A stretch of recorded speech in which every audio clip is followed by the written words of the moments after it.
Paz do Senhor, meus irmãos. Amém? Vamos ficar de pé, os irmãos que estão aqui conosco. Nós louvamos a Deus pela vida de vocês. Se existir alguém assistindo também pelo YouTube, nós louvamos a Deus pela tua vida. E nós queremos orar. Sabemos que muitos estão cansados do dia de trabalho, mas é uma bênção nós podermos nos reunir para estudar a palavra de Deus. Hoje nós vamos dar continuidade ao estudo do livro de Coríntios. No capítulo 7, nós vamos aí encerrar esse capítulo 7, onde Paulo fala muito sobre questão de casamento, questão de pessoa ser solteira, que é o celibato, questões também, vão entrar na área social. Hoje nós vamos discutir alguma coisa na área social. As pessoas se convertiam ao cristianismo, como elas deviam se portar, se elas eram escravas, se elas eram livres, quais eram as alternativas que os irmãos de Coríntios tinham. Eu gostaria de, em primeiro lugar, que a gente orasse, agradecer a Deus, agradeça a Deus por você estar aqui e peça a Deus para que Deus possa abençoar aqueles irmãos que estão enfermos, que não puderam vir, que tinham vontade de vir, mas não conseguem, porque estão enfermos. Nós queremos orar em especial pela irmã Rita, que está no processo de quimioterapia. Ela fez hoje uma sessão, não passou muito bem, nós vamos orar por ela. Mas ore também pelas irmãs que estão em casa, irmãs de idade, irmã Mercedes, irmã Dora, minha mãe, enfim, todas as irmãs que precisam de oração. Vamos orar. Lembre-se de agradecer pela vida desses irmãos, mas também interceda em favor da saúde deles. Senhor, nós te louvamos, nós te agradecemos, ó Pai, por a oportunidade que tu nos dá de estarmos na tua casa mais uma noite.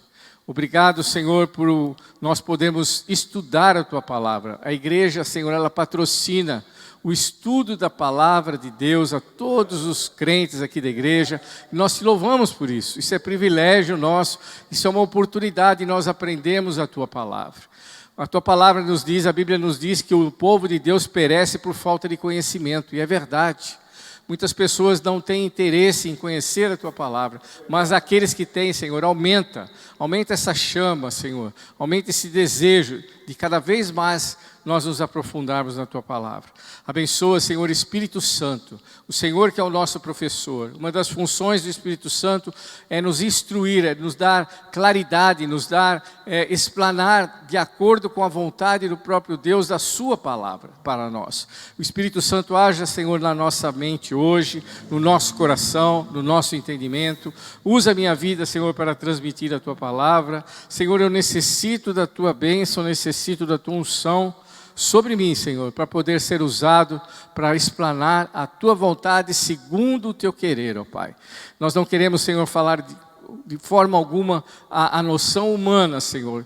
Jesus, querido, tenha misericórdia de nós. Nós queremos, Senhor, transmitir qual é a tua real vontade através da tua palavra. Elucida, Senhor, a nossa mente, elucida o nosso coração. Abra, Senhor, torna cativa a nossa mente agora para estudarmos a tua palavra. Abençoe esses irmãos que estão enfermos, visita-os. Ó, Senhor, dá a tua unção, Espírito Santo, que tu possas cobri-los, Senhor, da tua presença e da tua bênção. Abençoa a vida de cada um deles, Senhor amado. Visita, Senhor, as irmãs, os irmãos, aqueles que estão enfermos, ó Pai. Estende as tuas mãos, manda as tuas mãos curadoras sobre eles, ó Pai. E eles possam ser tocados por ti e ter alívio das suas dores, ó Pai. É o que nós pedimos nessa noite e nós agradecemos no nome de Jesus. Amém. Os irmãos podem sentar. Amém, graças a Deus. Paz do Senhor, irmãos, Deus abençoe. Amém. Graças a Deus, irmãos que estão nos visitando aqui, louvado seja o nome do Senhor. Nós estamos fazendo um estudo, irmãos, do livro de 1 Coríntios, Paulo escrevendo para aquela igreja amada de Coríntios. Nós estamos no capítulo, no 1 Coríntios, capítulo 7. Nós vamos estudar do versículo 17 em diante, até o versículo 40. Do 17 ao 40. Nós estudamos quinta-feira passada, um estudo, aqueles irmãos que não puderam estar presentes, eu gostaria apenas de lembrar que Paulo foi questionado por alguns irmãos e algumas irmãs da igreja de Corinto. Elas escreveram uma carta ao apóstolo Paulo questionando sobre alguns assuntos. O assunto principal, um dos assuntos levantados nessa carta, diz respeito ao casamento e ao celibato. Perguntaram a Paulo, eu só estou voltando um pouquinho à lição passada para que a gente possa adentrar depois do versículo 17. Mas antes do versículo 17, o questionamento era com respeito ao casamento. Perguntaram a Paulo como é que deveria ser o comportamento dos cristãos, aqueles que se convertiam, que chegaram, não eram cristãos e se converteram, como eles tinham que viver. Por que fizeram essa pergunta para Paulo? Só para me relembrar aqui um pouquinho do que nós vimos na semana passada. Como vocês sabem, na cidade de Corinto existia um templo onde que existiam 1000 prostitutas realizando cerimônias, realizando sexo, para que pudesse, como em forma de oferenda, à deusa do lugar lá de Corinto. Então era uma prática usual dos homens casados adulterarem com as meretrizes do templo. E aí essas irmãs questionaram a Paulo qual que teria que ser o comportamento daqueles que se converteram ao cristianismo e começaram a frequentar a igreja. E Paulo foi categórico, explicando que não era lícito, que as pessoas não podiam viver da forma que eles viviam como quando eles ainda eram pagãos. Era normal aqueles homens, aqueles casais, vamos dizer assim, no matrimônio daqueles povos pagãos, eles manterem relações sexuais fora do casamento. E aí Paulo deixa explícito, de forma clara, que isso não poderia acontecer agora que eles eram cristãos.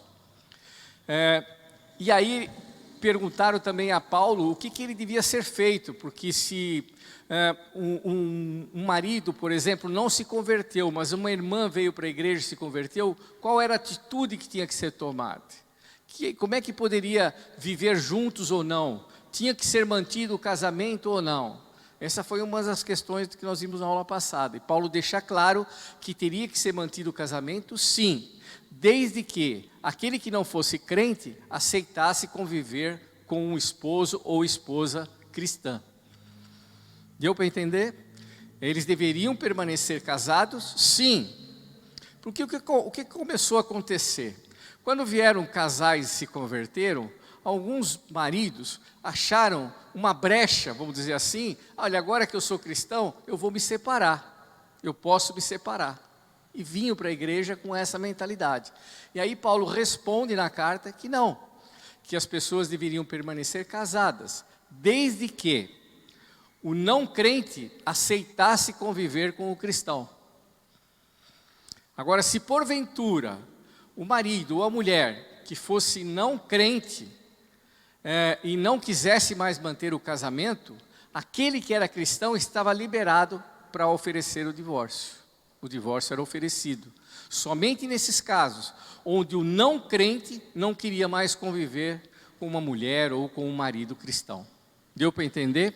A alternativa não era dada para o cristão. O cristão não, o cristão ele iria aceitar se tornar um homem ou uma mulher livre do casamento, desde que aquele que não convertido não quisesse mais permanecer casado. Então Paulo deixa isso de forma muito clara. A outra pergunta que fizeram para Paulo era respeito ao celibato. O que é o celibato? O celibato é um homem ou mulher que decide se manter solteiro. E aí questionando a Paulo se isso era normal, se isso era certo, se isso era errado, se o celibato, a pessoa que fosse celibatária, seria mais santo do que aquele que é casado. E Paulo deixa claro que não. A questão da santidade não é ligada se a pessoa é casada ou se a pessoa é solteira. O que interessa é como ela se comporta no coração perante Deus, e não a sua condição civil. Nem o solteiro é mais santo, nem o casado é mais santo do que o solteiro. E vice-versa. Então Paulo deixa claro isso nesses primeiros versículos do capítulo 7. Foram vários pontos que foram levantados, né? E Paulo também, ele fala que seria melhor a pessoa que fosse solteira que permanecesse solteira naquele momento. Por quê? Vamos fazer uma ressalva aqui antes de adentrar na lição de hoje. O que acontecia na igreja de Coríntios do tempo de Paulo? Quem era o imperador romano? Era Nero. O que Nero fazia com os cristãos? Nero perseguia até a morte. Eles eram condenados à morte. Então eles viviam sendo perseguidos, muitos tinham que fugir e assim por diante. O que aconteceu com aqueles irmãos de Jerusalém? Por que houve a grande dispersão? Porque eles foram embora, senão os romanos os matavam. E eles foram para todos os cantos, fugindo, aqueles recém-convertidos. E aí é a carta da dispersão da igreja de Jerusalém, que vai para todos os cantos para não serem mortos lá em Jerusalém. E em Corinto a situação não era diferente. Então, quando Paulo escreve e diz que era recomendável aquele que fosse solteiro, para que ele não se casasse, seria melhor que ele não se casasse. Mas Paulo, em instante algum, fala que ele não poderia se casar, que ficasse do livre-arbítrio da pessoa. Ela ia escolher se deveria casar ou não, mas Paulo recomendava que não se casassem. Por quê? Porque a perseguição era enorme. E se você é um homem casado, o que acontece? Você tem uma família para sustentar, você tem uma família para cuidar. Enquanto se você é uma mulher ou um homem solteiro, você é livre. E aí Paulo fala que você sendo livre, você tem maior liberdade para servir ao Senhor do que sendo ou uma mulher ou um homem casado. Deu para entender? A primeira parte, então, do capítulo 7, que nós estudamos na semana passada, ela diz respeito a esse aspecto do celibato e do casamento. Os irmãos começaram a fazer essas perguntas e mandaram essa carta para Paulo, porque eles começaram a ver uma grande promiscuidade na igreja. Então as irmãs escreveram, nós vimos isso lá no último capítulo, você vai ver quem foram as irmãs que escreveram para Paulo. E elas começaram a escrever que estava havendo uma promiscuidade imensa na igreja ainda. As pessoas não estavam vivendo de uma maneira santa. Por quê? Nós não podemos esquecer, porque essas pessoas vieram do mundão, eles vieram do paganismo. E era algo normal, o homem adulterar no templo junto às 1000 prostitutas que existiam lá. E eles continuaram fazendo isso, mesmo se tornando cristãos. Aí algumas irmãs pegam e escrevem para Paulo: Paulo, como é possível isso? O que nós podemos fazer? E Paulo recrimina isso de todas as formas. Era tão grande a promiscuidade, que nós lemos na carta de 1 Coríntios, que chegava alguns homens a se deitarem com a mulher do seu pai, com a madrasta. Ao escândalo de um filho se deitar com a esposa do seu pai, que era a sua madrasta. E o que Paulo recomenda nesse ponto? Paulo recomenda que essa pessoa não poderia permanecer na igreja, que ela tinha que ser excluída do rol de membros da igreja, porque isso era totalmente profano. Mas a gente tem que lembrar que essas pessoas vieram numa sociedade que isso era comum, isso era prática comum. Então, por isso que essa carta da 1 Coríntios, ela é importante que nós estudemos, porque ela se aplica à igreja de Coríntios, mas ela se aplica até o dia de hoje. Paulo deixa claro, assim como Cristo também falou, que todo homem tem que ter apenas uma única mulher, sua esposa. Não era a monogamia, não era permitido mais a poligamia, ter várias mulheres. E da mesma forma, a mulher não podia ter vários maridos. Por isso que é monogamia, e Paulo deixa claro isso. Então, nós vamos continuar esse estudo, porque ainda nós estamos no meio do capítulo, e Paulo continua discorrendo sobre esse assunto de celibato e casamento, e agora ele parte aqui para casamento e questões específicas. Nós vamos ver agora, por favor, acompanhe, abra a sua Bíblia. Se você tem a revista, os irmãos aqui não têm revista. Tem alguém que possa emprestar a revista para o irmão? Até tem a revista, o irmão já está aqui com ela. Você acompanhe comigo no capítulo 13 da nossa revista. Nós vamos ver sobre casamento e liberdade cristã. O versículo-chave hoje é o 7:24. Capítulo 7, versículo 24. Vamos ler então o capítulo 7, 24, o que ele diz? Portanto, irmãos, cada um deve permanecer diante de Deus na condição em que foi chamado. Olha que Paulo está aqui deixando claro, e que o autor dessa lição, ele salientou que esse é o versículo principal da lição. Nós temos que permanecer diante de Deus na condição em que nós fomos chamados. Nós vamos ver por que Paulo coloca isso. Porque estava existindo já no início da igreja primitiva, lá na igreja de Coríntios, os judeus já estavam obrigando, por exemplo, judeus convertidos, membros da igreja, mas vindos dos hebreus, sendo convertidos ao cristianismo, estavam obrigando que as pessoas que não eram circuncidadas, que ao aceitarem a Cristo, ao se tornarem cristãos, que elas deveriam também se circuncidar. Que era uma prática normal de quem? Dos judeus. Mas para o gentil, para aquele que não é judeu, qual é o simbolismo que tem da circuncisão? Nenhum. Não tem nenhuma obrigatoriedade. E aí esses irmãos estavam querendo implementar isso na igreja. E essas irmãs escrevem para Paulo reclamando isso. E aí Paulo deixa claro que não tinham, nós vamos ver aqui, que não tinham que obrigar ninguém a se tornar circunciso, fazer a circuncisão, porque agora eles eram cristãos. Não. Se eles não eram circuncidados quando eles aceitaram a Cristo, eles não precisavam se circuncidar. Da mesma forma, também aquele que fosse circuncidado judeu não tinha que fazer mais nada. Já havia sido circuncisado. Então, o que acontece? Isso era a tradição da lei judaica. Após o advento da vinda de Cristo, a lei judaica ela foi banida, ela foi deixada para trás. Hoje é uma nova aliança, como nós comemoramos na Santa Ceia. Cristo deixou a lei mosaica e ele fez uma nova aliança com o seu povo, a partir da sua morte. Então aqueles novos convertidos judeus estavam querendo obrigar os irmãos a circuncidarem. E também, por exemplo, da área social. As pessoas que eram escravas e tinham aceitado a Cristo escravos, alguns irmãos estavam achando que eles tinham que permanecer escravos o resto da vida. E Paulo fala, não é nada disso, não tem nada a ver uma coisa com outra. Nada a ver uma coisa com outra, nós vamos ver essa questão de forma bastante clara.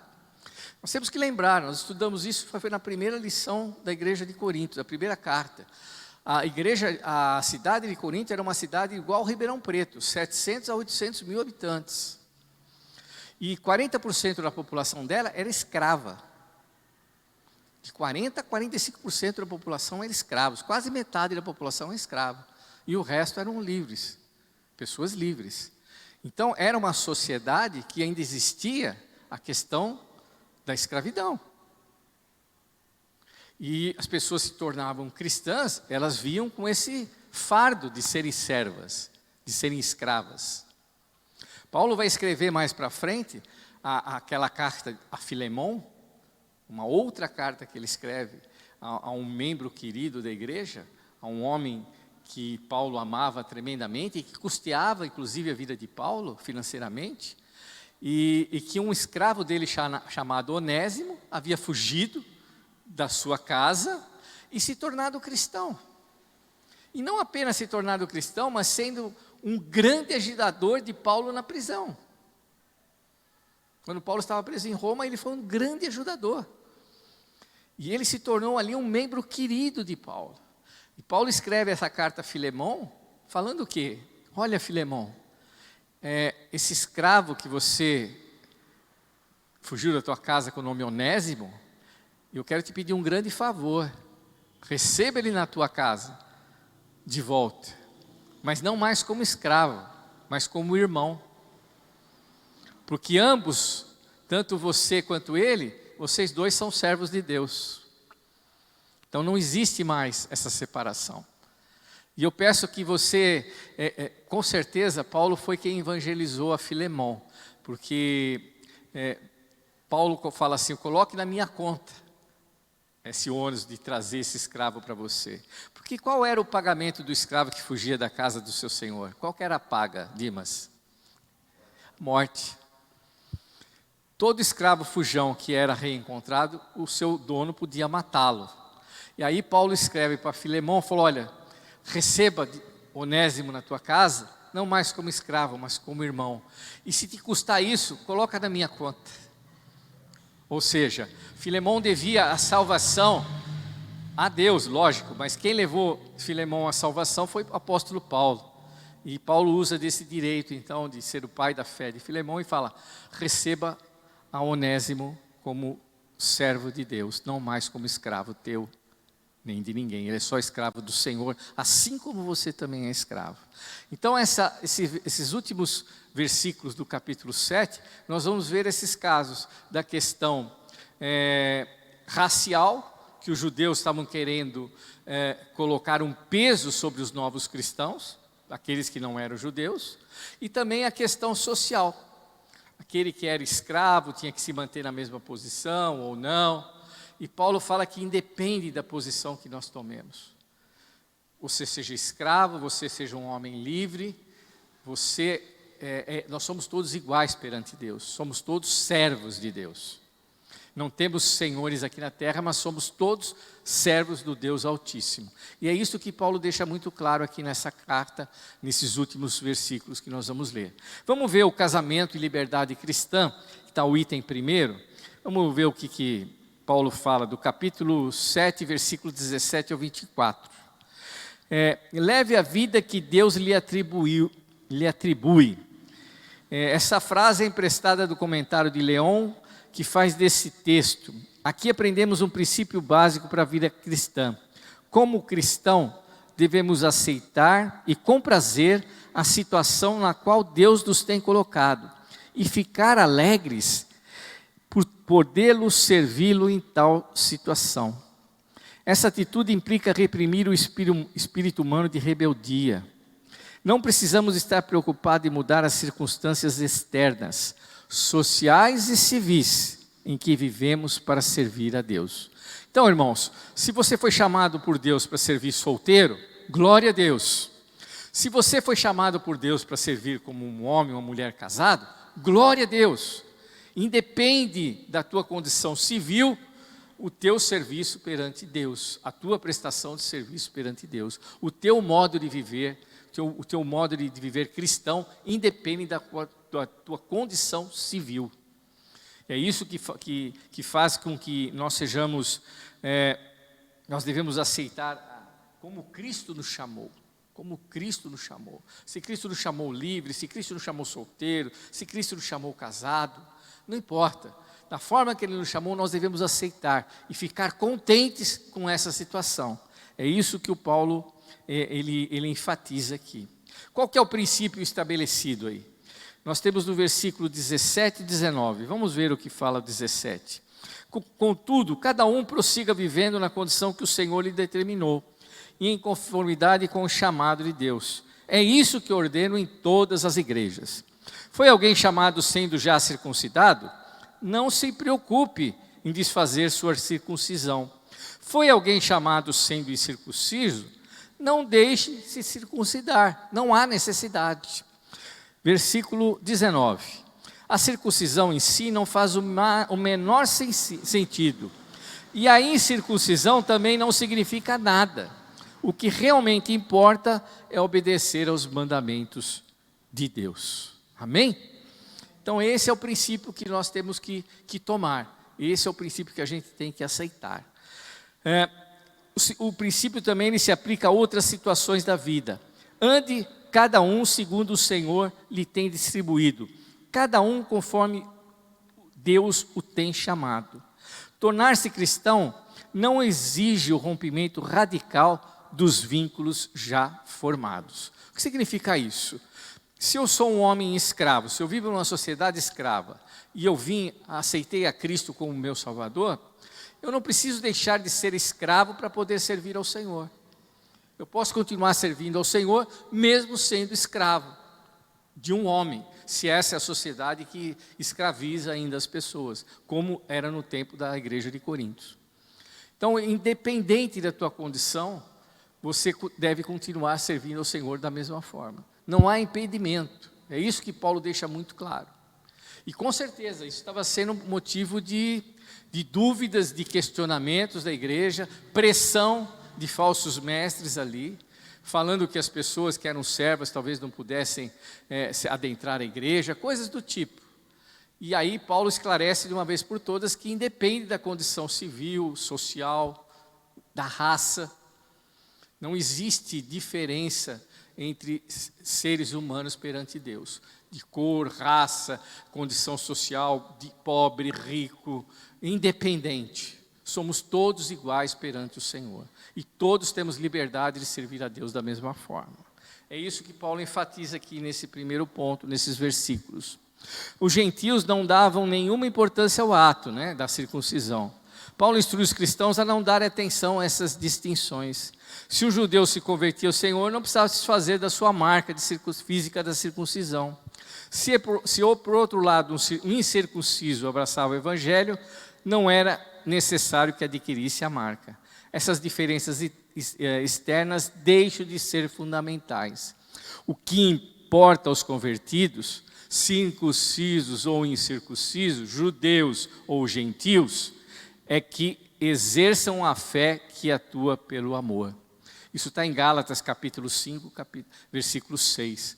O apóstolo Paulo enfatiza isso, que o que nos une, o que nós temos que ter como regra da nossa vida cristã, é a fé que atua pelo amor. E aí independente de raça, independente de condição social e assim por diante. Nós não temos que impor barreiras para ninguém se tornar crentes. Quando eu falo tornar crentes, eu não gosto da expressão crente. Se tornar filhos de Deus, se tornar membros da igreja. Você não pode criar barreiras. A pessoa, alguns membros, algumas igrejas falam, não, a pessoa é cheia de tatuagem no seu corpo, a pessoa é isso, a pessoa é aquilo. Irmãos, se ele fez essas tatuagens aí antes de aceitar o Senhor, você recebe ele como um membro normal, sem problema algum. Não existe diferença. A tatuagem é como se fosse a marca da circuncisão do judeu, da circuncisão do judeu. É uma marca. O povo de Deus havia recebido um mandamento dado por Deus a Abraão, que todo homem, todo macho tinha que ser circuncidado. Essa era uma marca que existia. E agora eles vêm para a igreja e Paulo fala, independente se é incircunciso, se já foi circuncidado ou não, nada disso importa. Porque Deus não está observando, Deus não está atento a sinais, a raças, nada disso. O Senhor está atento ao nosso coração. A pessoa ela não pode viver no mundo como ela vivia antes. E aqui causa uma grande, talvez, dúvida daqueles irmãos. Porque muitos homens casados ainda estavam dentro da igreja, mas se prostituindo com as prostitutas lá do templo.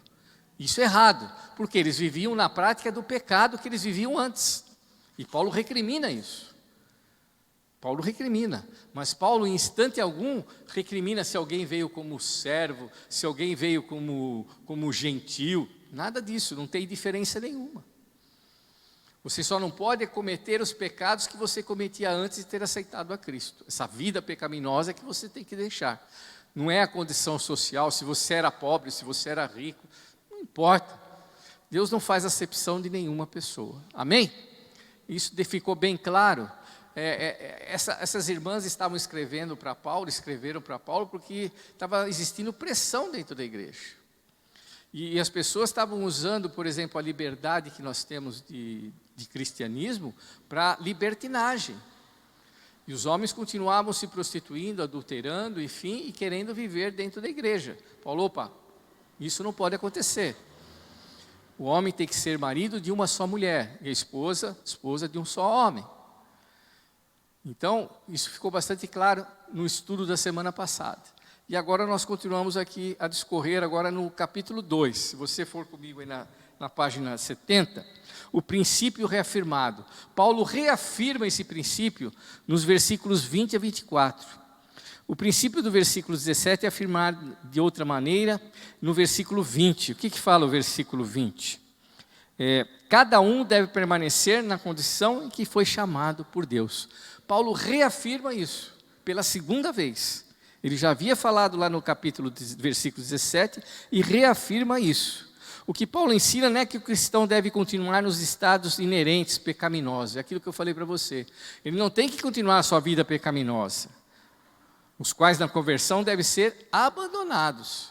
Se você era adúltero antes de aceitar a Cristo, larga o adultério. Se você era ladrão, deixe de roubar. Se você era mentiroso, deixe de mentir.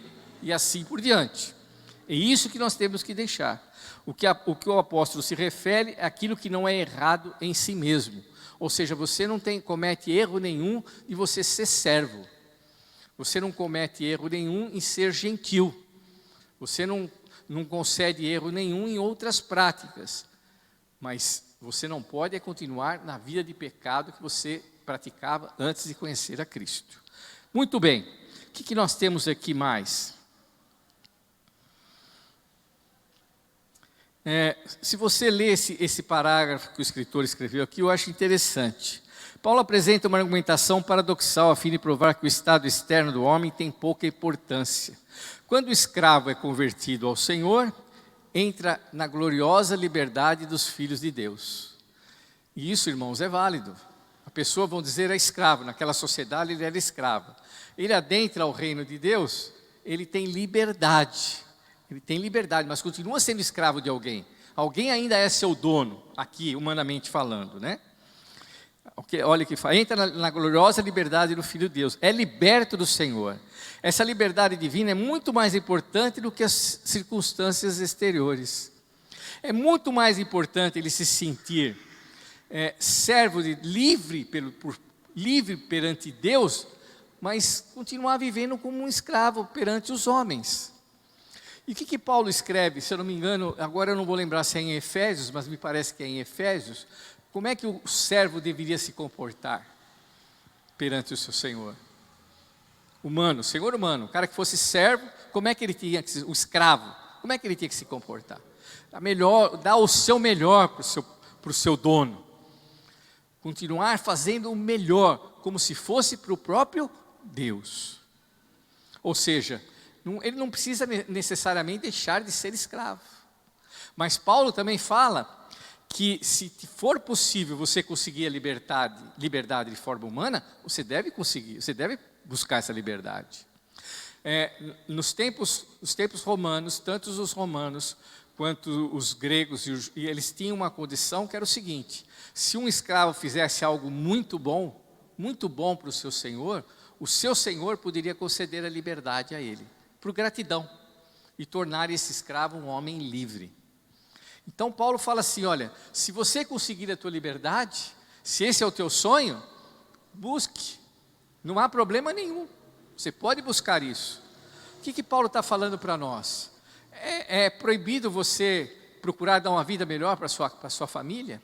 É proibido você procurar um emprego melhor? Nada é proibido, desde que isso não atrapalhe o teu trabalho perante a Deus, o teu serviço perante a Deus, o teu coração perante a Deus.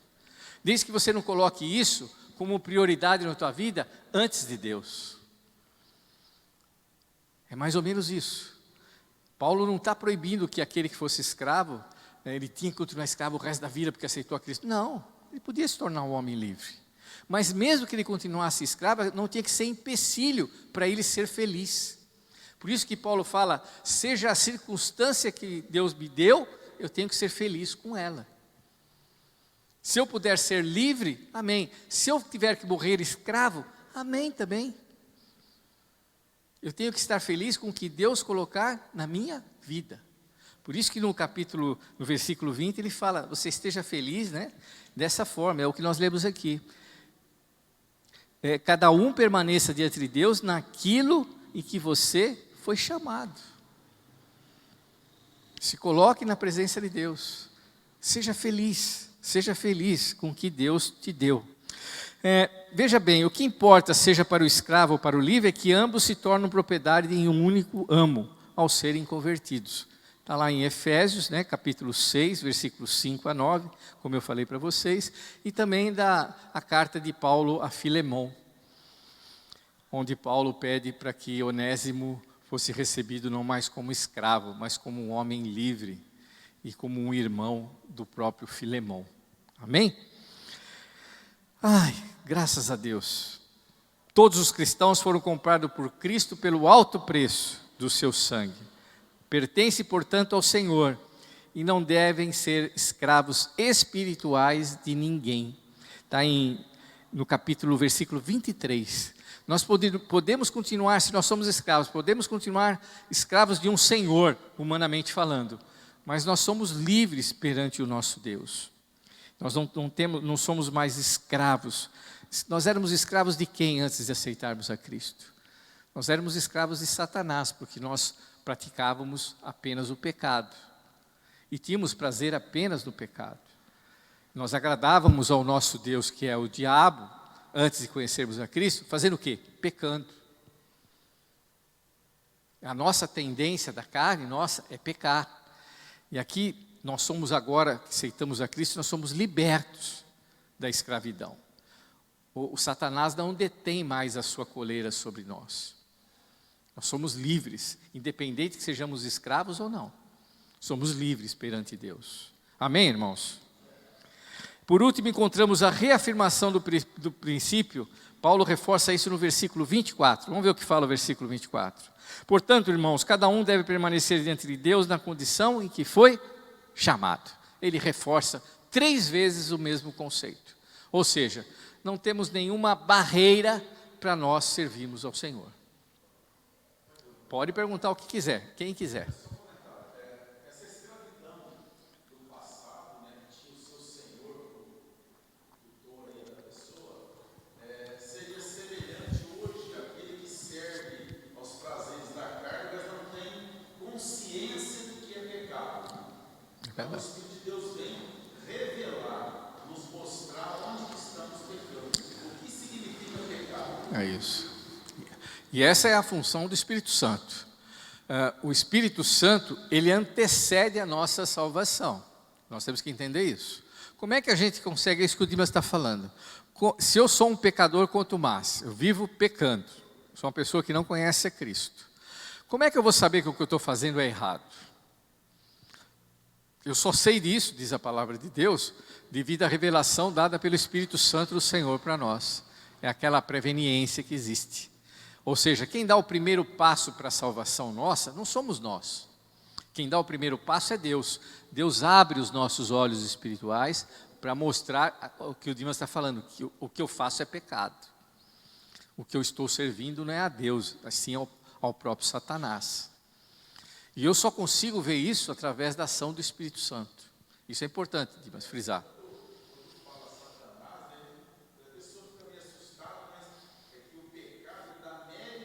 Sim. Existem 2 senhores, né? Nós temos que deixar isso muito claro. Existem 2 caminhos.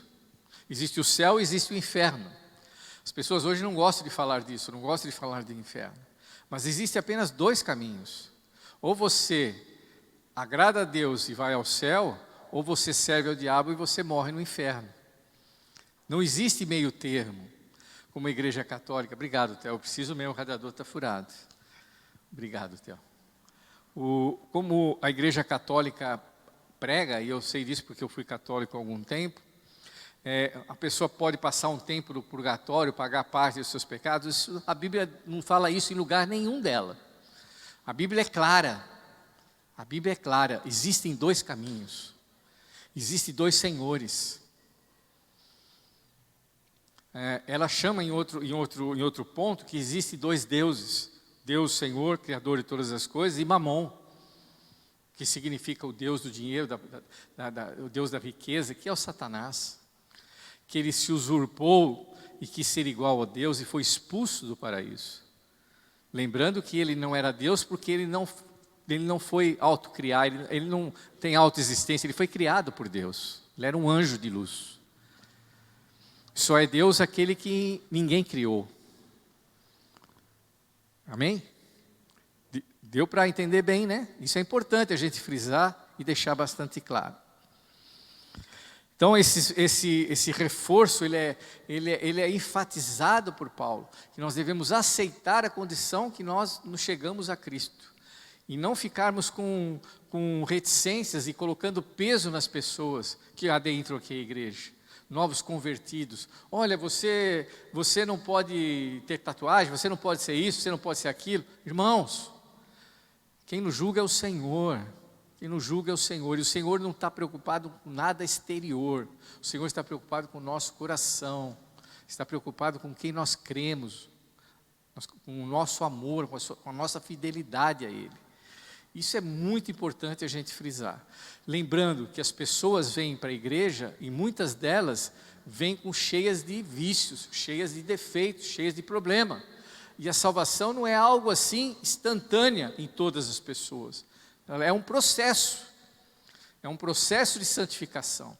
As pessoas não se tornam santas assim do dia para a noite. Eu levantei a mão, aceitei Jesus, agora sou santo. Então a irmã ou o irmão não comete mais nenhum pecado. Não é assim que funciona. E nós, como crentes, como cristãos, nós temos que ter o quê? Paciência, aceitar as pessoas, induzi-las para que o mais breve possível o Espírito Santo faça a obra no coração dessas pessoas. Mas quem vai fazer essa obra é o Espírito de Deus. É o Espírito Santo de Deus. A conversão, tudo isso é um processo espiritual da ação do Espírito Santo do Senhor. Quantas pessoas são jogadas para fora das igrejas porque, por exemplo, vêm com o vício de fumar e estão na igreja, mas tem dificuldade de largar o vício. Fala, você não pode ficar na igreja porque você ainda continua fumando. Espera, deixa o Senhor fazer a obra nessa vida. Deixa o Senhor operar. Deixa o Senhor. E é isso que os irmãos lá, eles estavam assim, partindo para os extremos. E colocando empecilhos para que as pessoas pudessem ser salvas. E aí esses irmãos escrevem para o apóstolo Paulo e ele responde isso de forma dessa carta aqui aos Coríntios. Muito bom. Vamos ver aqui agora, partir para o item 2, para a gente terminar aqui, casamento e serviço cristão. Do versículo 25 ao 40, Paulo vai voltar a falar sobre os solteiros e casados.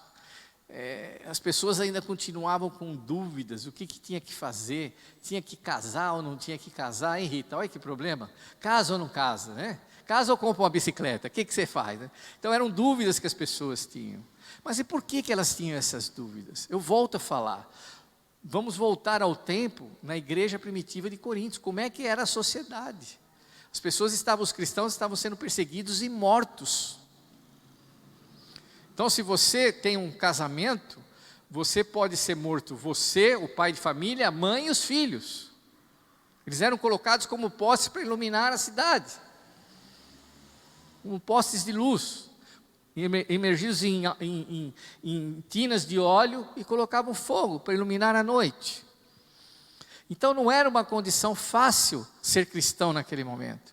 E Paulo responde essa questão aqui para aqueles irmãos, em cima dessa circunstância. Irmão, se você é solteiro, não é o momento para você casar. Mas se você não consegue viver uma vida santa como solteiro, o que significa viver uma vida santa? É não ter relações sexuais. Se você consegue viver no celibato, é melhor você não se casar como eu. Na minha condição, Paulo fala, na minha condição. Não sabemos se Paulo era solteirão, tinha ficado solteiro a vida toda, ou se ele estava viúvo naquela oportunidade. A verdade é que quando ele escreve isso, ele fala, faça como eu. Por quê? Paulo sabia que para ele era mais fácil ele fazer as suas viagens missionárias, estar exposto a perigos, prisões, como ele muitas vezes foi, açoitado, por ser sozinho, não ter um periquito para tomar conta. Agora imagina se ele tivesse filhos, mulher, netos, etc. Qual que seria a preocupação maior de Paulo? Então Paulo fala dessa forma, aquele que é chamado por ser solteiro, permaneça solteiro. Mas se você não consegue viver no celibato, é melhor que você se case. Não há problema algum, não há diferença alguma. Você pode servir a Deus sendo solteiro, ou você pode servir a Deus da mesma forma sendo casado. Só que tem um peso do casamento, que é a tua família que você carrega junto com você. Num momento de perseguição, é fácil colocar isso, irmãos, é um momento de guerra. Pega aí um irmão que está na Ucrânia, vivendo na Ucrânia nesse momento, um homem que é solteiro, não tem família no momento, é muito mais fácil, é um peso menor que ele carrega, do que se ele tivesse filhos e esposa, para alimentar, sustentar, livrar do perigo. É isso que Paulo se refere, mas ele não coloca empecilho algum. Nós vamos ver isso aqui, a situação presente. Não podemos considerar o contexto político e social do século I, ao fazer a abordagem desse tempo. Naquele tempo, os cristãos eram perseguidos. As loucuras de Nero, já se faziam sentir no tratamento que era dispensado. A angustiosa situação presente. É isso que Paulo escreve aqui. Diante disso, Paulo estabeleceu como princípio que cada um permanecesse como estava. Ou seja, você veio para a igreja, você já era casado? Permaneça casado, não se separe. Você veio para a igreja, você era solteiro? Se você tem condições de permanecer solteiro, permaneça. Agora, se você não aguenta, você precisa ter relações sexuais, você precisa ter uma vida, você não aguenta o celibato, case-se, não há problema algum. Você não comete nenhum pecado. É isso que Paulo deixa claro aqui. Pode parecer meio simples demais para nós, mas nós temos que colocar o contexto da época, para a gente poder entender. Obrigado, viu, Theo? Nós temos que colocar o contexto da época. Nós temos aqui vários irmãos escutando aqui a nossa live de hoje, o Dani Ocabe, a Amanda, Denise, a irmã Denise, o Pedro, quem mais? O Roger, Rafael, Ruth Alves, Mariana, Doralice, graças a Deus por esses irmãos. Então, nós queremos deixar bastante claro que a condição daquela época impunha essa sobriedade de Paulo a falar, olha, se você puder permanecer solteiro é melhor, mas se não puder, não há problema. Você não precisa se preocupar. Que mais? Entretanto, se quem é o solteiro optar por casar, que o faça, pois não há nada pecaminoso nisso. Aí talvez as pessoas já começaram ali a criar problemas da igreja. Olha, não deve casar. Você não deve casar. Você aceitou a Cristo agora, não se case. E Paulo fala, não. Se a pessoa não consegue viver de forma celibatária, é melhor que ela se case. Senão ela vai cometer o quê? Promiscuidade. E vai pecar. E não é isso que o Senhor quer. Não é isso que o Senhor espera de nós. Porém, estar preparados para sofrer angústia na carne, isto é, o sofrimento físico em decorrência da perseguição. Sendo que se você optar por casar, você tem que estar ciente de que a tua família vai sofrer perseguição. Você pode perder a esposa, você pode morrer, você pode deixar um filho órfão, assim por diante. A crise não estava distante, o tempo se abrevia e os valores humanos são transformados em tal situação. Você vai ver isso do versículo 29 até o 31. E Paulo enfatiza agora no item 2, aí no finalzinho da página 71, vocês acompanham as preocupações do casado, aquilo que eu falei dos casados, que eu falei para vocês. Olha o que ele fala no versículo 32. O que desejo de fato é que estejais livres de preocupações. Quem não é casado pode se entregar aos assuntos do Senhor, em como mais poderá agradar ao Senhor. Entretanto, quem é casado preocupa-se com os negócios desse mundo, em como irá agradar a sua esposa. E fica dividido. A mulher que não é casada e a virgem se ocupam dos assuntos do Senhor para serem santas, tanto no corpo como no espírito. A mulher casada, no entanto, preocupa-se com os negócios do mundo e de como agradar ao seu marido. É a mais pura realidade. Estou dizendo isso para o vosso maior benefício, não para restringir vossa liberdade. Versículo 35. Mas para que possais viver de maneira honrada, em plena consagração ao Senhor. Mas se alguém julgar que está agindo de forma desonrosa perante sua noiva, se ela estiver passando da idade, crendo que deve se casar, faça como entender melhor. Ele não peca por isso, que se case. Então, independente, irmãos, para você servir a Deus, você serve sendo solteiro e você serve sendo casado. Lembrando sempre, quando você é casado ou casada, você tem um peso maior. Porque além de você atender ao serviço do Senhor, você vai atender ao serviço da sua família. Ao irmão da esposa agradar o marido e assim por diante. Cuidar dos filhos. E o tempo do Senhor, ele fica, vamos dizer, mais reduzido nesse aspecto. Então, é nesse aspecto, simplesmente, que Paulo fala que não existe nenhum impedimento. E ele fala as preocupações dos casados. Paulo reiterou sua intenção de livrar os crentes de preocupações em dias difíceis, expondo algumas diferenças entre estar casado ou sozinho. Quem não é casado ou é sozinho, ou seja, um viúvo, tem mais tempo e mente disponível para o serviço cristão. É algo normal, irmão. É algo normal. Se você é um homem já viúvo ou solteiro, você tem mais disponibilidade do teu tempo para servir a Deus do que aquele que é casado, que tem que trabalhar, que tem que cuidar dos filhos, da esposa e assim por diante. Muito simples isso. No versículo 35, o apóstolo faz a ressalva de que não está coagindo os crentes coríntios a assumirem uma determinada postura. O que desejava era que estivessem mais desimpedidos para servir ao Senhor, evitando as obrigações que o casamento impõe. Então, de forma bastante clara, Paulo estava falando, se você tem a opção de se manter solteiro, que o faça. Caso contrário, que você se case, sem problema algum. A conveniência para nós terminarmos esse capítulo, são nos versos 36 ao verso 38. Na cultura judaica, cabia ao pai a decisão de deixar a filha casar ou não. Era o pai que dava a palavra final, se a filha casava ou não casava. O mesmo costume prevalecia nas antigas sociedades, incluindo a romana. Então, nesse aspecto, tanto a romana quanto a judaica, elas tinham por hábito que o pai é que dava a decisão de deixar a filha casar ou não.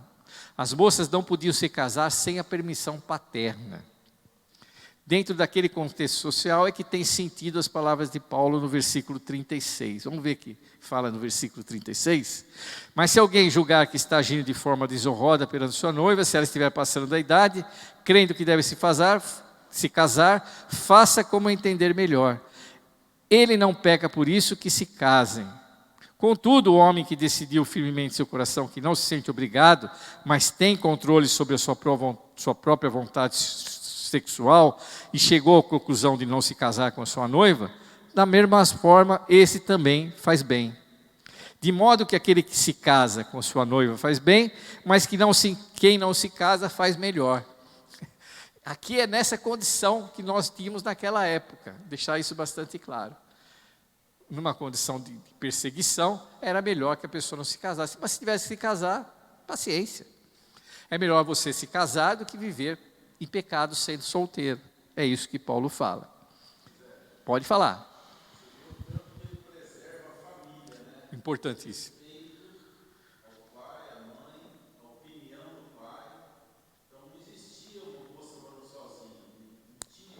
Exatamente.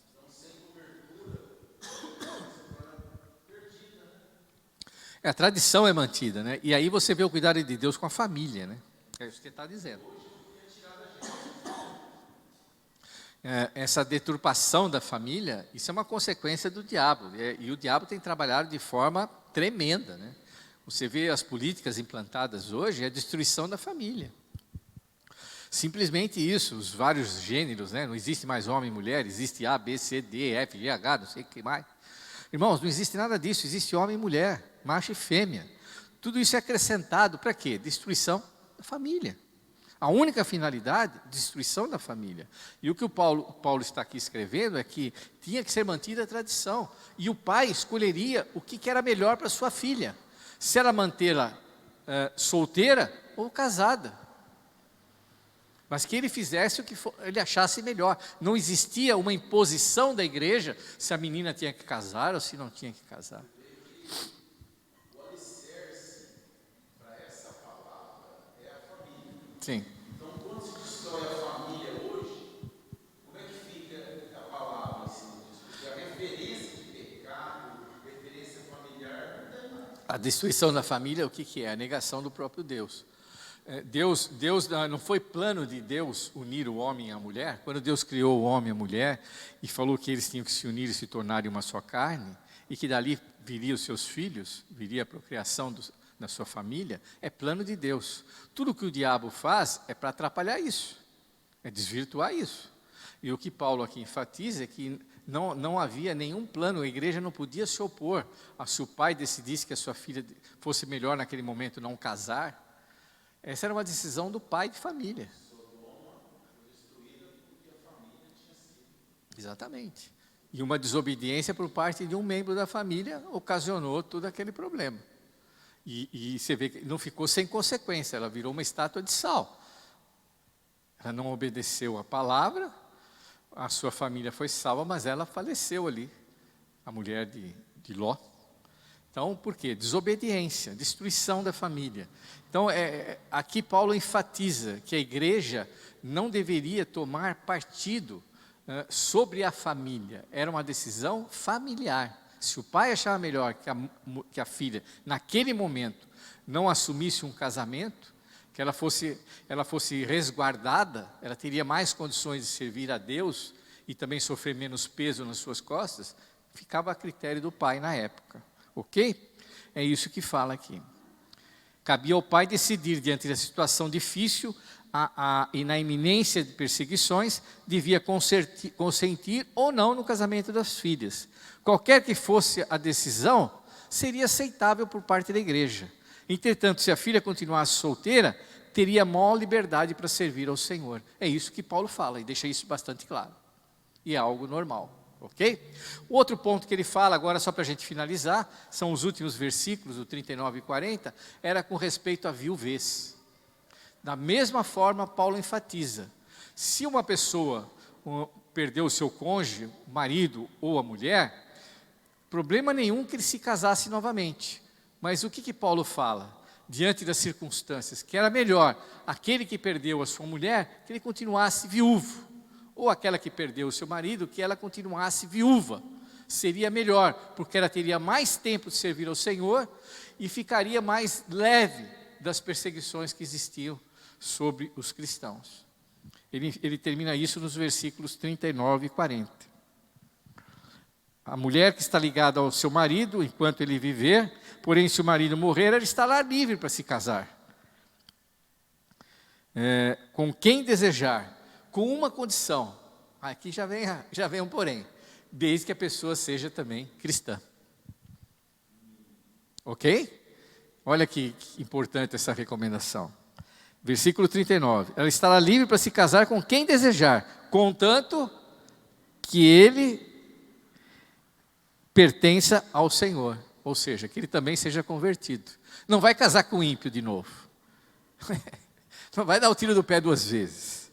Entretanto, segundo me parece melhor, versículo 40, ele será mais feliz se permanecer viúva, ela será mais feliz se permanecer viúva. E nisso penso também estar em acordo com o Espírito de Deus. Paulo aqui ele usa o próprio exemplo de vida dele. Amém?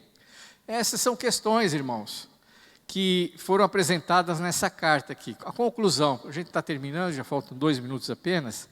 Conclusão que o escritor ele fala aqui, alguns podem achar que os conselhos de Paulo sobre o casamento no capítulo 7 serviram apenas para a igreja de Corinto, ou para aquela época.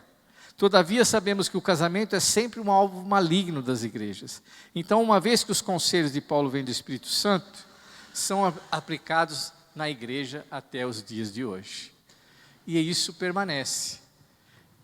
Essas aplicações, essas lições que Paulo enfatiza aqui, elas são válidas para nós vivermos a vida cristã da melhor maneira possível.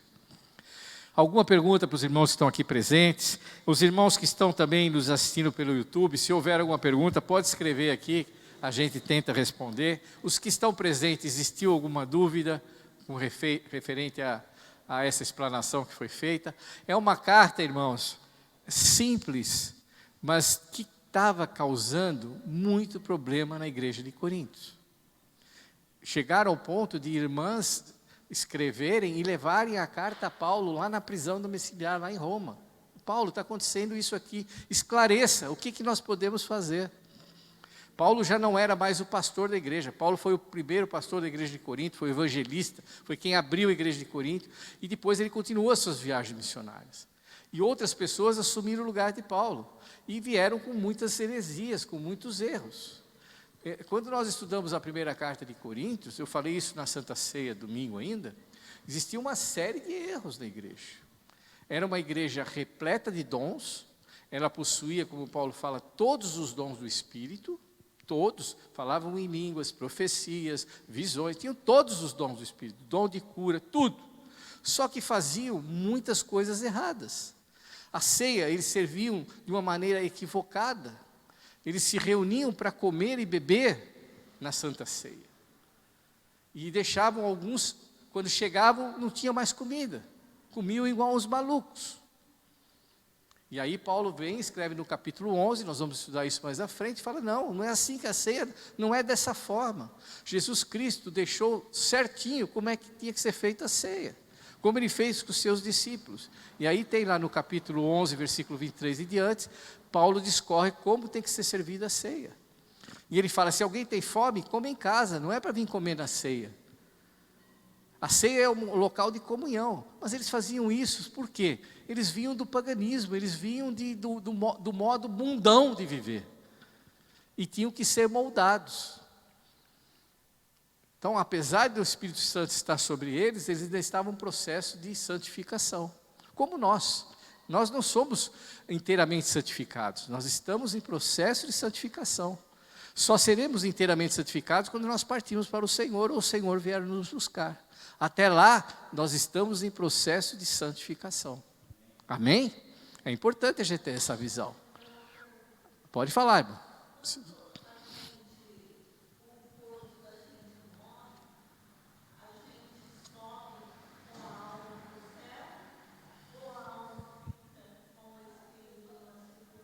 Irmãos, irmã, existe só apenas 2 caminhos que eu falei para a senhora. Quem está salvo vai para o Senhor. O seu corpo permanece aqui na terra.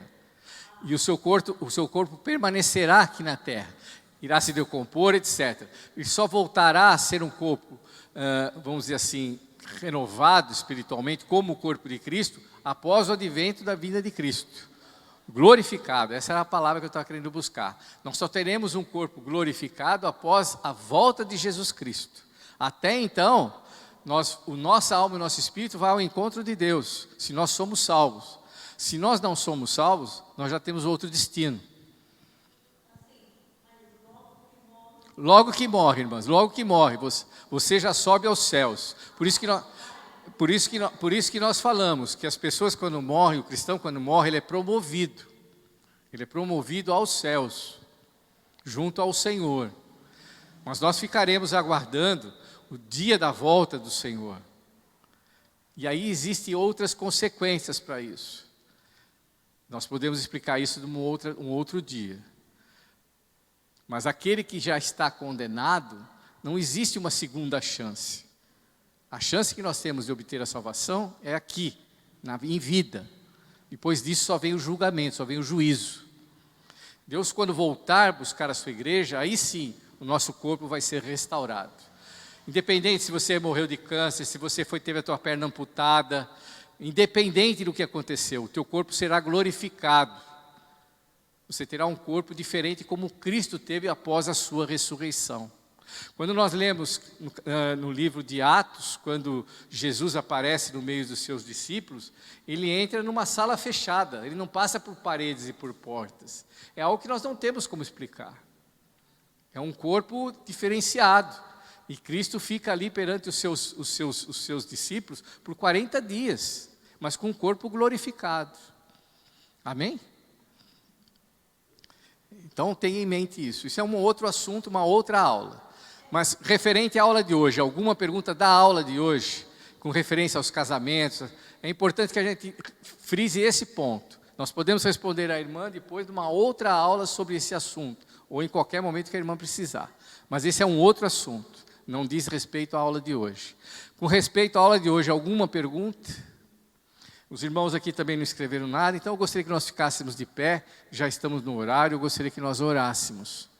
Quero agradecer a presença dos irmãos e salientar que é importante que a gente venha aprender, venha estudar, porque só dessa maneira nós conseguiremos agradar a Deus e evitar o pecado nas nossas vidas, se nós conhecemos o que Deus quer da nossa vida.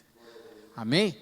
Então, não coloque empecilhos, não se sinta impedido de servir a Deus, independente da tua condição social, independente de qualquer coisa, você está livre para servir ao Senhor.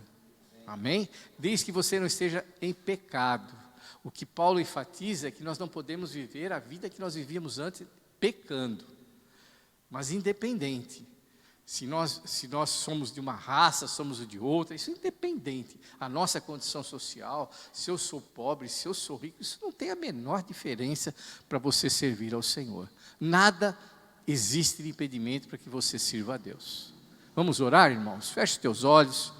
Senhor, nós te louvamos, nós te agradecemos pela aula de hoje, te agradecemos por essa oportunidade de poder estudar a tua palavra. Como é bom estudar a tua palavra. Como é bom, Senhor, verificar que o apóstolo foi ungido pelo Espírito Santo de Deus para escrever, para poder dar essa direção para a igreja de Corinto, que é válida para nós hoje. Nós, como igreja, seguimos as mesmas normas, seguimos a mesma orientação do apóstolo Paulo, e nós devemos nos sentir alegres, porque nós não temos impedimentos para servir a Ti, Senhor. Coloca isso na nossa mente, que nada deve nos impedir a servir ao Senhor. E devemos estar alegres na situação que o Senhor nos colocou. na situação em que Deus nos fez, nos criou, que o Senhor, nós nos sintamos assim felizes e desimpedidos para operar no trabalho do Senhor. Abençoa a tua igreja, abençoa cada irmão que aqui esteve, cada irmão que esteve aqui participando conosco no estudo, que o Senhor visite as suas casas, os seus lares, que o Senhor nos dê um restante de semana abençoado, Senhor.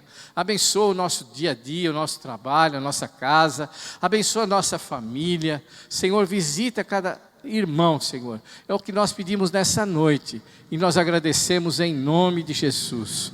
E que o amor do Pai, e que a graça do Filho, e que as doces consolações do Espírito Santo de Deus seja com cada um dos irmãos, desde agora e para sempre. Amém. E Deus os abençoe, irmãos. Vão em paz. Deus abençoe. Amém.